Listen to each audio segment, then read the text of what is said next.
मातृशक्ति, धर्म प्रेमी सज्जनों, चाणक्य नीति 55वीं कक्षा। कौन कैसे हीनता को प्राप्त हो जाता है, निम्नता को प्राप्त हो जाता है। कहा असंतुष्टा द्विजा नष्टाः संतुष्टाश्च महीभृतः सलज्जा गणिका नष्टा निर्लज्जाश्च कुलांगना। कहते हैं कि जो द्विज है अर्थात ब्राह्मण है, विद्वान है, वो असंतोषी होगा तो निम्नता को प्राप्त होगा, नष्ट हो जाएगा। संतोष रहित ब्राह्मण नष्ट हो जाता है। यदि विद्वान है, ब्राह्मण है और संतुष्टि नहीं है तो निश्चित रूप से पतन को प्राप्त होगा। कहाँ संतुष्टि नहीं करनी चाहिए ब्राह्मण को, विद्वान को, और कहाँ संतुष्टि करनी चाहिए। यदि हम देखें तो महर्षि स्वामी दयानंद जी कहते हैं कि विद्या ग्रहण में संतुष्ट न होवे, विद्या की प्राप्ति अधिक से अधिक करता रहे। यदि विद्वान ब्राह्मण विद्या के प्रति संतुष्ट हो जाता है कि बस इतनी ही विद्या पर्याप्त है, इतना ज्ञान प्राप्त है, तो उस विद्वान की उन्नति रुक जाएगी। और यदि विद्वान की गिरावट है, ब्राह्मण की गिरावट है, तो कहा है असंतुष्टा द्विजा नष्टाः। असंतोषी द्विज नष्ट हो जाता है। अर्थात विद्या में तो असंतुष्ट रहना है, किंतु धनादि भौतिक पदार्थों में संतुष्ट रहना है। आचार्य चाणक्य कहते हैं कि यदि सांसारिक वस्तुओं के प्रति विद्वान ब्राह्मण असंतुष्ट है तो नष्ट होगा, पतन को प्राप्त होगा। इसलिए विद्या के प्रति असंतोष रहे और सांसारिक वस्तुओं के प्रति, सुखों के प्रति विद्वान ब्राह्मण संतुष्ट रहे, कम में भी काम चलाए। महर्षि पतंजलि ने महाभाष्य लिखा। व्याकरण का सबसे दार्शनिक ग्रंथ है महाभाष्य, और उस महाभाष्य के अंदर महर्षि पतंजलि ब्राह्मण की उपमा देते हैं कुंभी धान्य। कुंभी धान्य का तात्पर्य है कि इतना ही अनाज का संग्रह करते थे कि केवल मटका भर, एक कुंभी में, एक मटके में ही उनके पास अनाज होता था। ज़्यादा संग्रह नहीं करते थे। 2 दिन चल जाए, 10 दिन चल जाए, इतना ही अनाज होता था और इतने से में वो संतुष्ट बहुत रहते थे। किंतु जब से विद्वानों ने, ब्राह्मणों ने असंतोष धनादि के प्रति करना शुरू कर दिया, तब से विद्वानों का पतन शुरू हो गया। हमारे स्वामी जी बता रहे थे कि जब विदेश में जाते हैं, विदेश में जाने वाले बहुत सारे विद्वान सन्यासी भी हैं, तो कह रहे थे कि जो यहाँ से, भारत से विदेशों में विद्वान जाते हैं वो रसीद उठाए घूमते रहते हैं। सोचते हैं कि इन विदेशियों के पास पैसा बहुत है, इनसे ले लो, इनसे ले लो, तो रसीद उठाए घूमते हैं। हमारी संस्था, हमारा गुरुकुल, हमारा आश्रम, हमारा ये, उनसे केवल और केवल पैसा प्रयोजन है। विदेश में जाना 2 मुख्य प्रयोजन बना लिए विद्वानों ने, सन्यासियों ने। विदेश में जाते हैं तो उनका मुख्य प्रयोजन धर्म प्रचार नहीं होता, वेद प्रचार नहीं होता। उनका मुख्य प्रयोजन होता है, एक तो ठप्पा लग जाएगा कि विदेश में जाता है, और दूसरा होता है कि विदेशी लोग धन ज़्यादा देंगे। जब धन के प्रति विद्वान असंतुष्ट है विद्वान पतन को प्राप्त होगा। और आज वर्तमान में लगभग यही स्थिति दिखाई देती है। सब के सब धन के प्रति अधिक लालायित हैं। हाँ, धन का मांगना ठीक है। कब मांगना ठीक है? जब लोकोपकार में उस धन का प्रयोग कर रहा है तो, और केवल अपने निजी स्वार्थ के लिए धन इकट्ठा कर रहा है, ऐसा विद्वान पतन को प्राप्त हुए बिना रहेगा नहीं, गर्त में जाएगा। तो आचार्य चाणक्य कहते हैं, असंतुष्टा द्विजा नष्टा, अर्थात असंतोषी विद्वान द्विज ब्राह्मण विनाश को प्राप्त होगा, पतन को प्राप्त होगा। दूसरी बात कही, संतुष्टाश्च महीभृतः, और राजा संतुष्ट हो जाए वो पतन को प्राप्त होगा। ब्राह्मण असंतुष्ट होगा तो पतन को प्राप्त होगा, और राजा संतुष्टि को प्राप्त हो जाएगा तो नष्ट हो जाएगा। राजाओं को अपने देश राष्ट्र की उन्नति में संतुष्ट नहीं होना चाहिए, अधिक से अधिक उन्नति करते रहें।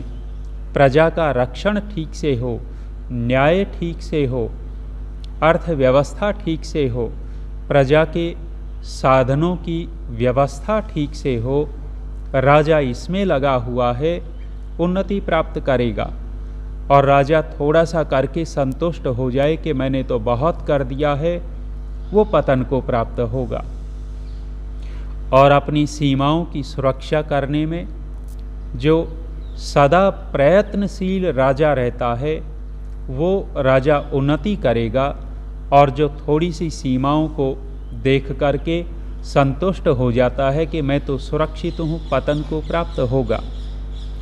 और आचार्य चाणक्य ये भी संकेत करना चाहते हैं कि अपनी सीमाओं का विस्तार करते रहना चाहिए। अपनी सीमाओं का विस्तार करने वाला राजा अधिक श्रेष्ठ होता है, अधिक स्वीकार्य होता है, धर्मपूर्वक, अधर्मपूर्वक नहीं, सीमाओं का विस्तार। हमारे देश में सीमाओं का विस्तार कितना था? इस आर्यवर्त देश की सीमाओं का विस्तार था अफ़गानिस्तान तक।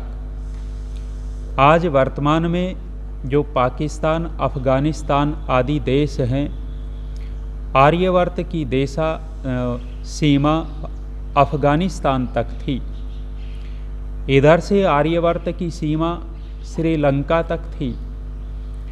उधर यदि हम देखेंगे, ये सारे छोटे छोटे देश हमारी देश की सीमा में आते थे। बांग्लादेश तो बहुत बाद में बना। बर्मा, भूटान, म्यांमार आदि जो देश हैं, ये हमारे देश की ही सीमा में थे। लेकिन राजाओं ने संतुष्टि कर ली और हमारी सीमाएं छोटी होती चली गई। आचार्य चाणक्य कहते हैं, संतुष्टाश्च महीभृतः, यदि राजा संतुष्ट हो जाएगा तो वो पतन को प्राप्त होगा। वो सदैव अपनी उन्नति में, प्रगति में प्रयत्नशील रहे, राष्ट्र की और प्रजा की उन्नति में प्रयत्नशील रहे तो राजा ठीक माना जाता है। और कहा, स लज्जा गणिका नष्टा, यदि गणिका है, वैश्या है, वैश्यावृत्ति करती है और वो शर्माने लग जाए तो नष्ट हो जाएगी, पतन। वो पतन तो है ही, उसका पतित तो हो ही चुकी है जब इस कार्य में आ गई है। आचार्य चाणक्य कहते हैं कि वो नष्ट हो जाएगी, अर्थात उसका काम नहीं चल सकता। निर्लज्जाश्च कुलांगना, और कहा कि जो कुलांगना है, जो कुलीन स्त्री है, वह लज्जाहीन होने से नष्ट को प्राप्त हो जाती है। कोई पतिव्रता हो, बहुत ऊंचे खानदान की हो, बहुत अच्छे परिवार की हो, लेकिन वो धीरे धीरे निर्लज हो जाए, लज्जा को छोड़ देवे, मर्यादा को छोड़ देवे, तो आचार्य चाणक्य कहते हैं ऐसी स्त्री भी विनाश को प्राप्त होती है। आगे और कहते हैं, किम कुलेन विशालेन विद्याहीनेन देहिनाम दुष्कुलीनो अपि विद्वांश्च देवैरपि सुपूज्यते। कहते हैं विद्याहीन बड़े कुल से मनुष्य को क्या लाभ। कुल तो बड़ा है लेकिन विद्याहीन है, मूर्ख है, ऐसे से क्या लाभ। बहुत सारे कुल दिखाई देंगे कि बहुत ऊंचे ऊंचे रहे, राजनीति की दृष्टि से बहुत, लालू प्रसाद यादव का परिवार राजनीतिक दृष्टि से, धन की दृष्टि से बहुत ऊंचा माना जाता है आज वर्तमान में। लेकिन उनके लड़कों को देखें तो कोई 8वीं फेल है, कोई 10वीं फेल है, विद्या है ही नहीं, उनको बोलना तक नहीं आता, भाषा ठीक नहीं है। तो कहते हैं कि इतने बड़े कुल का लाभ ही क्या है। मनुष्य यदि विद्याहीन हो, मूर्ख हो, तो ऐसे कुल में आने से मनुष्य को कोई विशेष लाभ नहीं। और कहा है नीच कुल में उत्पन्न होने वाला विद्वान भी, अर्थात कुल की दृष्टि से हीन है लेकिन वहाँ पढ़ लिख करके विद्वान हो गया तो उस विद्वान की देवता लोग भी इज्जत करेंगे, देवता भी सम्मान करेंगे। कितने सारे लोग हैं जो ऐसे परिवारों से रहे जिनके परिवारों को निंदित दृष्टि से, हीन दृष्टि से देखा जाता था, लेकिन उन्हीं परिवारों में बहुत सारे लोगों ने गुरुकुलों में अध्ययन किया। गुरुकुलों में अध्ययन करने के बाद विद्वान बने, और विद्वान बने तो उन विद्वानों के पैर बड़े बड़े कुल वाले छूते। उन विद्वानों का सम्मान इतने बड़े बड़े अधिकारी लोग करते, क्योंकि विद्या का सम्मान है, विद्वत्ता का सम्मान है, व्यक्ति का सम्मान नहीं होता। ये तो व्यक्ति के गुणों का सम्मान होता है। तो आचार्य चाणक्य इस विद्या की बड़ी महिमा गा रहे हैं। विद्या को छोड़ना नहीं चाहिए। जो पुस्तकों को एक तरफ धर कर के बैठ जाता है, धीरे धीरे उसके अंदर अज्ञानता घर करती रहती है, उसके अंदर विद्या का लोप हो जाता है, और जो कुछ पढ़ रखा होगा वो भी साफ हो जाता है, उसके पास कुछ नहीं होता, शून्य होता है। और इसी बात को महर्षि मनु ने लकड़ी का हाथी और चमड़े के मृग जैसा कहा है, अर्थात दिखावटी दिखावटी रह जाता है। तो आचार्य चाणक्य इस विद्या का विशेष महत्व कह रहे हैं। आगे कहा विद्वान प्रशस्यते लोके विद्वान गच्छति गौरवम विद्यया लभ्यते सर्वम विद्या सर्वत्र पूज्यते। फिर कहते हैं कि विद्वान प्रशस्यते लोके, कहते हैं संसार में विद्वान की ही प्रशंसा होती है, विद्वान प्रशंसित होते हैं, यश कीर्ति विद्वान की फैलती है। विद्वान गच्छति गौरवम, और विद्वान ही सर्वत्र आदर को प्राप्त होता है। जब व्यक्ति के पास विद्या होती है तो चाहे वो किसी भी स्थान पर चला जाए, किसी भी देश में चला जाए, किसी भी राज्य में चला जाए, उसकी गौरव सम्मान, उसकी आव भगत निश्चित रूप से होती है। और कहते हैं विद्या लभ्यते सर्वम, विद्या से धन धान्य मान प्रतिष्ठा आदि सब कुछ प्राप्त होता है। कुछ लोग सोच लेवे कि विद्या पढ़ने से क्या है, अपना बिजनेस करेंगे, अपना मजदूरी करेंगे, अपना वो करेंगे, ये करेंगे, कल्पनाएं करते हैं। लेकिन बिजनेस में भी बुद्धि चाहिए, बिजनेस करने में भी दिमाग चाहिए। कोई और काम व्यवस्था का करना हो तो वहाँ भी दिमाग चाहिए। तो आचार्य चाणक्य इस विद्या के महत्व को अति विस्तार से कह रहे हैं। और अंत में कहा है विद्या सर्वत्र पूज्यते, विद्या ही सब स्थानों पर आदर को प्राप्त करती है। अब कहते हैं कि जो निंदित कर्म हैं, उन निंदित कर्मों की निंदा आचार्य चाणक्य करने लगे। कहते हैं मांस भक्षयैः सुरापानैर् मूर्खैश्च अक्षरवर्जितैः पशुभिः पुरस्कारैः भाराक्रांता च मेदिनी। ये जो मांस भक्षी हैं, मांस खाने वाले हैं, और कहा सुरापानैः शराब पीने वाले हैं, और कहा जो मूर्ख हैं, अंत में कहा जो विद्या नहीं पढ़े हुए, बिना विद्या पढ़े हुए, इन सब को आचार्य चाणक्य कहते हैं ये भार हैं, धरती के ऊपर भार हैं, और ये पृथ्वी ऐसे लोगों से दबी जा रही है, ऐसे ही लोगों से ये पृथ्वी पीड़ित है। अर्थात जो दयाहीन हैं, मांसभक्षी क्रूर लोग हैं, शराबी कबाबी नशेड़ी लोग हैं, और जो निरक्षर हैं, जो पढ़े ही नहीं हैं, और कहते हैं विद्वान होकर के भी जो अपनी विद्या को छोड़ देते हैं, आचरण को छोड़ देते हैं, ऐसे लोगों से ये धरती दबी जा रही है। और आगे कहा इस अध्याय का अंतिम श्लोक, अन्नहीनो दहेद राष्ट्रम मंत्रहीनश्च ऋत्विजः यजमानं दानहीनो नास्ति यज्ञ समो रिपुः। यज्ञ को हम श्रेष्ठ कहते हैं, यज्ञ हवन सब कुछ की पूर्ति करने वाला है, लेकिन आचार्य चाणक्य ने कहा कि यज्ञ के समान कोई दुश्मन भी नहीं है।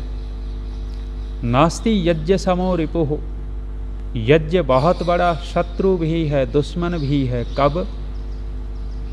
कहा है अन्नहीन यज्ञ राष्ट्र को नष्ट कर देता है।